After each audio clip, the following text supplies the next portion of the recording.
কিবরিয়া চোরাই তেল বিক্রিতে যোগসাজশের অভিযোগে রাষ্ট্রায়ত্ত পদ্মা, যমুনা এবং মেঘনা তিনটি ওয়েল কোম্পানির তদন্ত ৩ কর্মকর্তাকে প্রত্যাহার করা হয়েছে।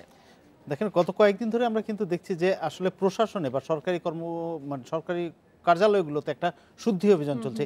এই দুর্নীতিগুলো আগেও ছিল। আমরা যখন দেখলাম যে প্রধানমন্ত্রী জোরালো গলায় বললেন যে দুর্নীতি বরদাস্ত করা হবে না, তারপর থেকে নানা রকম সংবাদগুলো অনেক তৎপর হয়ে উঠেছে।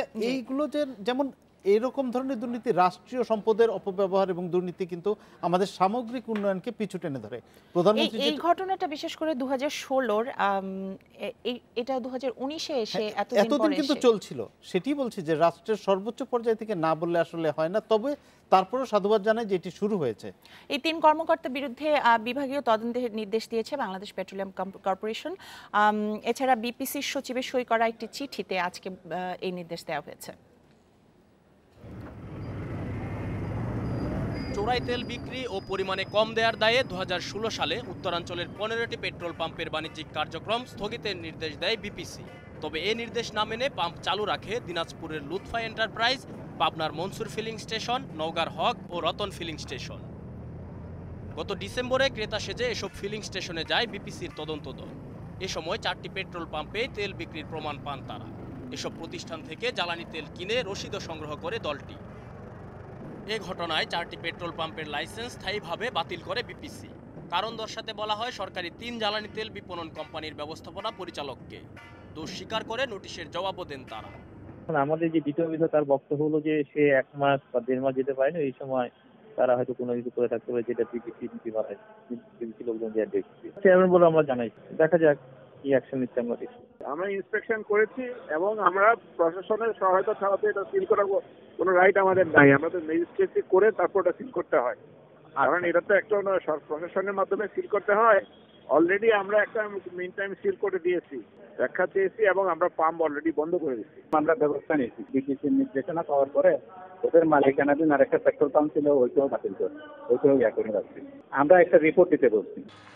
অনুসন্ধানে জানা যায় ওই 4 পেট্রোল পাম্পের মধ্যে 3টিতে তেল বেচাকেনা বন্ধ থাকলেও চলছে 1টিতে। ভাই আমার তো জানা নাই এগুলো। কে বলতে পারবে?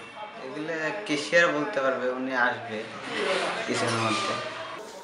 এদিকে সরকারি জ্বালানি তেল বিপণন কোম্পানি পদ্মা, মেঘনা ও যমুনা অয়েলের 3 কর্মকর্তাকে প্রত্যাহারের চিঠি বুধবার অভিযুক্তদের কর্মস্থলে পাঠানো হয়। তারা হলেন যমুনা অয়েলের সহকারী মহাব্যবস্থাপক শাকিল আহমেদ, মেঘনা পেট্রোলিয়ামের উপব্যবস্থাপক শরীয়তুল্লাহ এবং পদ্মা অয়েলের সহকারী মহাব্যবস্থাপক নূর হোসেন হাওলাদার। তারা সবাই বগুড়া অঞ্চলের নিজ নিজ প্রতিষ্ঠানের পক্ষে জ্বালানি তেল বিপণনের দায়িত্বে ছিলেন। বিপিসি কর্মকর্তারা জানান চোরাই তেল বিক্রির অভিযোগে স্থগিত থাকা অন্য পেট্রোল পাম্পগুলোতেও তদন্ত চালানো হবে। Shariful Islam, independent news, Dhaka.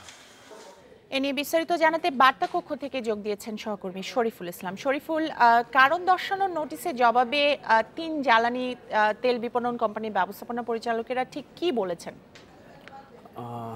চোরাই তেল যে বিক্রি হয়, চোরাই তেল বিক্রির যে প্রক্রিয়াটা, সেখানে সাধারণত পেট্রোল পাম্পগুলো যেগুলো মূলত পদ্মা, মেঘনা ও যমুনার আওতাধীন থাকে, তারা এই সরকারি তেল না নিয়ে বাইরে থেকে তেল নিয়ে তারা বিক্রি করে এবং সেক্ষেত্রে এই যে পেট্রোল পাম্পগুলোকে অনুমোদন দেওয়া হয়, এই পেট্রোল পাম্পগুলোকে দেখভাল করার দায়িত্বে থাকে মূলত পদ্মা, মেঘনা ও যমুনার আঞ্চলিক যে অফিস।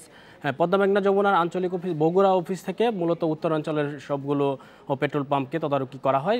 উত্তরাঞ্চলের 15টি পেট্রোল পাম্পে চোরাই তেল এবং অবৈধভাবে তেল বিক্রির অভিযোগে 2016 সালে 15টি পেট্রোল পাম্পকে তাদের কার্যক্রম স্থগিত রাখতে বলা হয়। কিন্তু পরবর্তীতে গত ডিসেম্বরে যেটি দেখা যায় যে বিপিসির কর্মকর্তারা হঠাৎ করে তারা সেখানে পরিদর্শনে যান এবং পরিদর্শনে কারণ দর্শানোর জবাবে তারা কি বলেছেন সেটা যদি একটু বলতেন। তারা দোষ স্বীকার করেছেন, এটা আমরা জানলাম।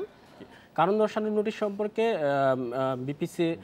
বিপিসি যে চিঠি দিয়েছিল, সেই চিঠির জবাবে এই 3টি সরকারি প্রতিষ্ঠানের ব্যবস্থাপনা পরিচালক এবং আঞ্চলিক কর্মকর্তারা তারা মূলত বিপিসিকে লিখিতভাবে তাদের জবাব দিয়েছেন এবং সেই জবাবে তারা দুঃখ প্রকাশ করেছেন এবং ভবিষ্যতে এই ধরনের কোনো কর্মকাণ্ডে হবে না বলে তারা কথা দিয়েছেন। শরীফুল, আরেকটি বিষয়, এই যে অবৈধ তেল বিক্রি হচ্ছিল এতদিন ধরে, এতে সরকারের কি পরিমাণ ক্ষতি হয়েছে তার কোনো ধারণা পাওয়া গেছে? আর যারা অভিযুক্ত তাদের অভিযোগ প্রমাণিত হলে শাস্তি কি হতে পারে?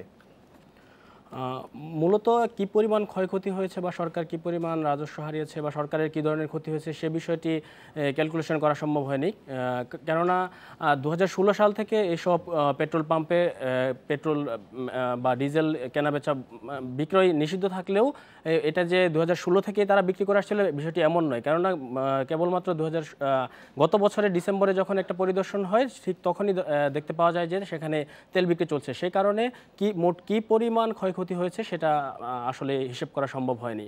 আর মূলত এখন যে 3 জন কর্মকর্তাকে প্রত্যাহার করা হয়েছে তাদেরকে চট্টগ্রামে তাদের যে মূল অফিস রয়েছে সেখানে তাদেরকে নিয়ে আসা হচ্ছে এবং পরবর্তীতে তাদের বিরুদ্ধে বিভাগীয় তদন্ত করা হবে এবং অধিকতর তদন্তের পর তাদের যদি দোষ এবং দেখা যায় যে তাদের যোগসাজশে এই ধরনের কর্মকাণ্ড হয়েছে তাহলে তাদের বিরুদ্ধে যে ধরনের ব্যবস্থা নেওয়া দরকার সে ধরনের ব্যবস্থা নেওয়া হবে বলে জানিয়েছে বিপিসির চেয়ারম্যান আজকে আমাকে। ধন্যবাদ আপনাকে। বলছিলেন সহকর্মী শরীফুল ইসলাম।